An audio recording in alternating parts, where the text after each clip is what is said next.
Salut, c'est Juju Décrypte le foot. Donc là, on se retrouve pour un actu foot. Donc l'actu de dimanche minuit à dimanche minuit de l'autre semaine.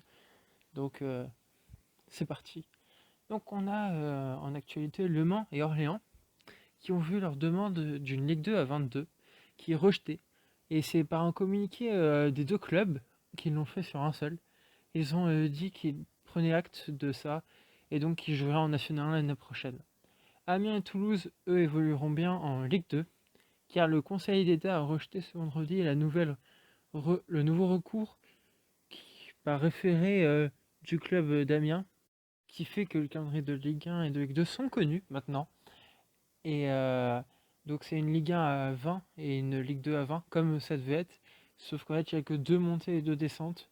Il n'y a pas les barrages qui devaient y avoir lieu, les barrages de Ligue 1 et Ligue 2. Il n'y a pas les playoffs comme ça devait le faire, il n'y a rien. Il y a juste les finales de coupe qui se joueront. Je vous mets des liens en description pour si vous voulez regarder le calendrier des Ligue 1 et Ligue 2. La Ligue des Champions se finira bien à huis clos. Le programme, c'est les huitièmes de finale. Retour seront le 7 et 8 août. Là où ils devaient jouer de moment, c'est qu'on n'a pas été fini. Les quarts de finale se déroulent du 18 au 15 août à Lisbonne. Les demi-finales du 18 au 19 août à Lisbonne. Et la finale sera le 23 août à Lisbonne. Le tirage au sort a été fait. Le PSG rencontrera l'Atalanta. Si l'OL bat la Juventus de Turin à Turin, ils affronteront le gagnant du Real Manchester City. Maintenant, un peu de points sur les grands championnats. Pour la Liga, le Real est en avance pour gagner le titre. S'ils gagnent lundi, ils auront 4 points d'avance sur le Barça, donc quasiment champion. Euh, le Barça et le Real ont trop d'écart et ils ne peuvent pas être repris. Donc c'est soit le Barça, soit le Real qui gagneront le titre. Dans la Liga, tout joue encore à peu près. Tout le monde peut. Il n'y a qu'une seule équipe qui est sûre d'être reléguée. C'est l'Espagnol qui est sûr de descendre en deuxième division espagnole. En première ligue, Liverpool est déjà champion depuis quelques journées. City est deuxième assuré. Ce qui se joue maintenant, dans les prochaines journées, c'est les places en Ligue des Champions et en Europa League, comme pour Tottenham, Arsenal, Chelsea, Leicester et tout. Et qui seront relégués, sauf Norwich qui est sûr de descendre. En Serie A, tout joue encore, toutes les places, les relégués, personne n'est sûr d'être relégué. En même temps, il y en a qui ont joué 31, d'autres 32. C'est vraiment, il y a très peu par rapport à en première ligue où il reste que 2-3 journées. En Liga aussi, il reste 2-3 journées. Donc c'est très peu joué. La Juventus, elle a fait match nul contre l'Atalanta et à la 90e sur un penalty. Elle s'est rattrapée, donc il faut que le PSG fasse attention quand ils affronteront l'Atalanta.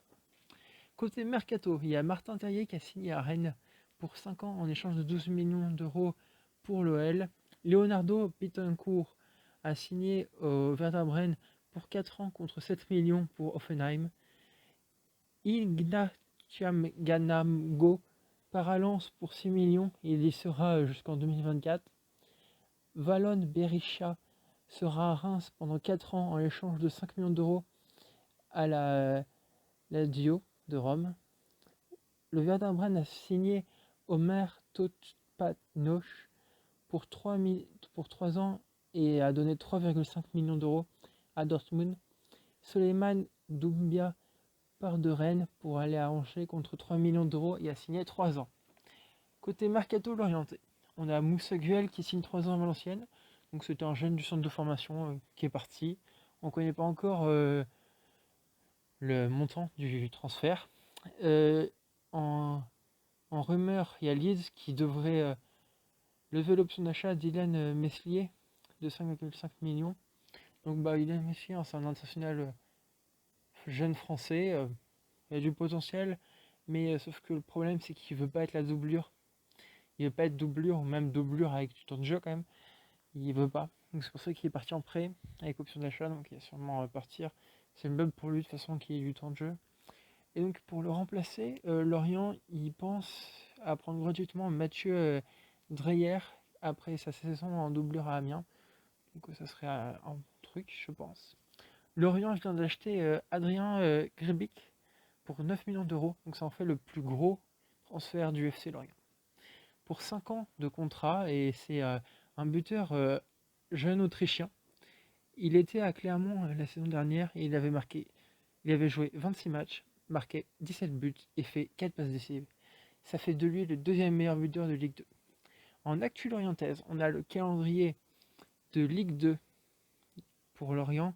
Là, je vais vous montrer, qui est connu. Donc, si vous voulez faire le screen, si vous voulez faire une pause pour regarder qui on va affronter, voilà. Rien de spécial à dire dessus, hein. C'est à peu près bien en termes de journée contre qui on joue le PSG. C'est pas trop, je trouve, à cheval, ça peut le faire.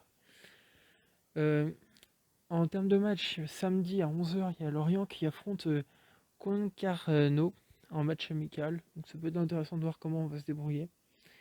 Et le nouveau maillot est annoncé pour la saison 2020-2021. Et la culture celte est à l'honneur.